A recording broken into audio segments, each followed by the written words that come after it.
Sardar Gabbar Singh market లో పవన్ కు కొత్త స్టామినా చూపిస్తోంది.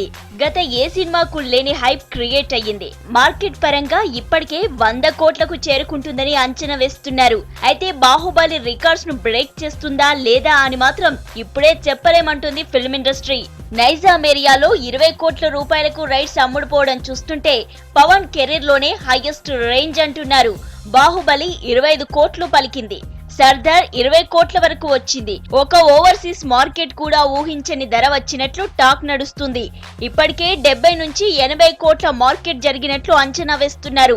మూవీ రిలీజ్ కు మరో 2 వీక్స్ ఉండడంతో 100 క్రోర్స్ క్లబ్ ఖాయమని టాక్ నడుస్తుంది. అయినా బాహుబలిని మాత్రం క్రాస్ చేయలేదని, దగ్గరగా వస్తుందని అంటున్నారు మార్కెట్ విశ్లేషకులు. పవన్ సినిమాలో మాత్రం ఇదే హైయెస్ట్.